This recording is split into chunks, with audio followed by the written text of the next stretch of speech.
Eyo, assalomu alaykum. Bugun Taxtlar o'yinida eng sharafli deb ko'riladigan personaj Ned Eddard Stark haqida gaplashamiz. Boshladik.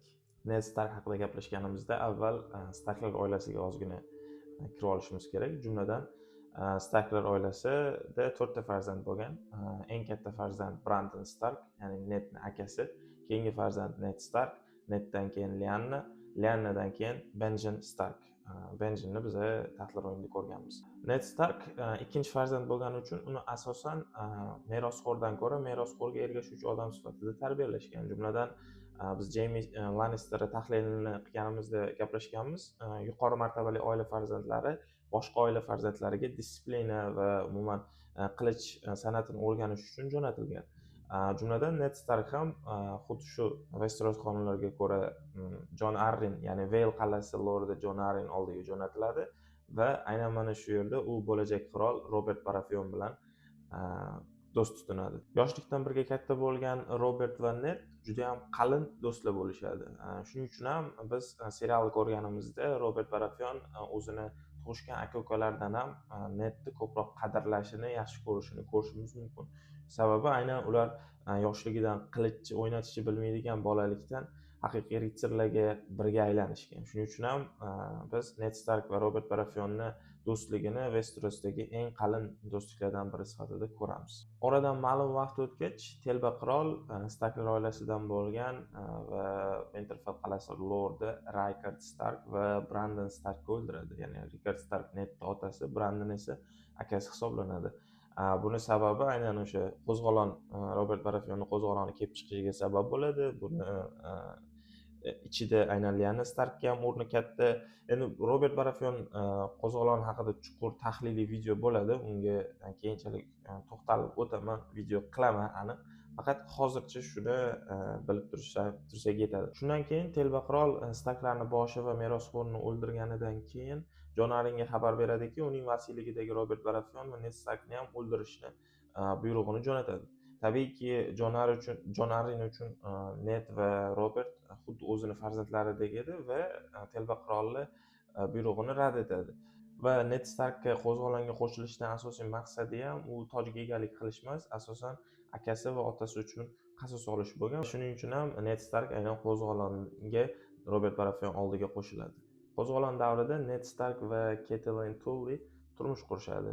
O'zi aslida Riverrun qal'asiga egalik qiluvchi Tullylar oilasidan bo'lgan Catelyn Winterfell lordi va merosxo'ri hisoblanadigan Brandon Starkka unashtirilgandi, yoki unashtirilib o'sha turmush qurishi kerak edi, lekin aynan telba qirol Brandon Starkni o'ldirganidan keyin u Ned Starkka turmushga chiqadi va aynan qo'zg'olon ichida ular birga turmush qurganidan keyin Riverrunda 2 haftaga yaqin yashashadi va 2 haftadan keyin Ned Stark urushga ketadi. Urush tugab, Ned Stark qaytib kelgandan o'zini yonida aynan Jon Snowni olib keladi va bu narsa xohlaymizmi yo'qmi, Catelynda Nedga bo'lgan nafrat emas-ku, baribir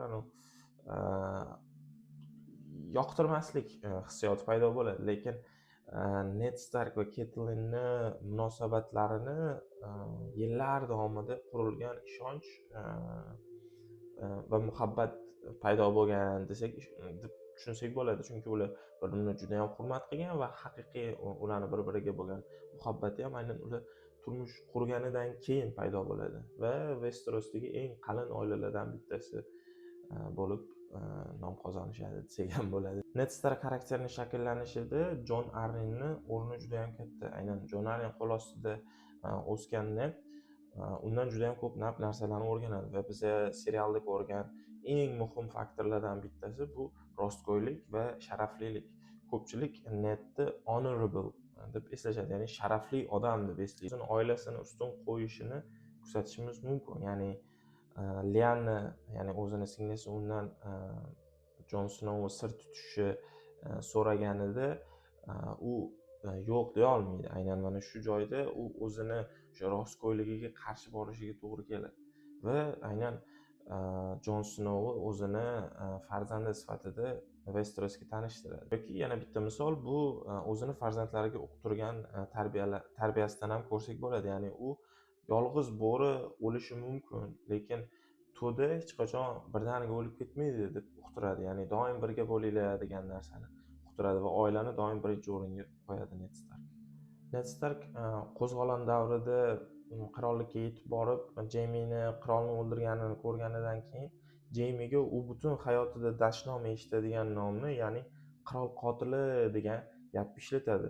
Shundan bilsak bo'ladiki, aynan qirol qotili nomini aynan Ned Stark birinchi bo'lib Jaime Lannisterga nisbatan ishlatadi va uni qasamyodini buzganlikda ayblaydi yoki o'sha dashnom qiladiki, sen qirolga qasamyod qilganding, lekin men kelganimda sen qirolni o'ldirganding deb turib aytadi. Lekin yillar davomida sharafli va rostgo'y nomini olgan Ned Stark ham aynan Jon Snow haqiqatini Robertdan yashiradi. Lekin vaholanki u ham, ya'ni Ned Stark ham Robert qirol bo'lgandan keyin unga qasamyod qilgandi. Fakt shuki, Jaime Lannister ham o'zini qasamyodini buzgan. Ned Stark ham vaholanki o'zini oilasi uchun qasamyodini buzgan. Jaime Lannister ham xuddi shunaqa o'zini oilasi uchun o'zini qasamyodini buzadi. Aytganimdek, chuqurlashmayman bu mavzuga. Shu bilan birgalikda Ned Starkka serialda tutgan o'rni juda ham katta. Biz to'g'ri serialni boshida Ned Starkni yo'qotamiz, lekin serial oxirigacha uni farzandlari Ned Starkni doim eslab turadi. Ya'ni o'rnimizda bo'lganida otamiz nima qilgan bo'lardi degan yo'lda doim tutishadi va aynan Ned Stark o'limidan keyin Westerosda haqiqiy tartibsizlik, ya'ni chaos boshlanadi. Hamma har xil tomonga qirollik torta boshlaydi. Ya'ni yosh qirol Joffrey Baratheon har xil noto'g'ri qarorlar chiqaradi. Bu tomonda Robertni ukalari Renly Baratheon bilan Stannis Baratheon o'zini tojga egalik huquqini e'lon qilib turib urush e'lon qiladi. Bundan keyin Robb Stark otasi uchun qasos olish payiga tushib shimoldan qo'shin tortadi. Ya'ni haqiqiy tartibsizlik Westerosda boshlanadi Ned Stark o'limidan keyin. Shundan ham bilsak bo'ladiki, Ned Starkka serialda va umuman Westerosda tutgan o'rni juda ham katta bo'lgan. Qisqa qilib aytganda, Ned Stark taxtlar o'yinini ko'rgan yoki uni kitoblarini o'qigan odam uchun sevimli qahramon, sevimli personaj, adolatli, rostgo'y, jiddiy odam. Xo'p, bu Ned Starkka atalgan personaj analizi edi. O'ylaymanki sizlarga yoqdi. Xato kamchiliklar bo'lishi mumkin. Albatta yozib qoldiringlar. Vaqtinglarga rozi bo'linglar va obuna bo'lib, like bosib qo'ysanglar xursand bo'lardim. Keyingi videolarda ko'rishguncha sog' omon bo'linglar. Xayr.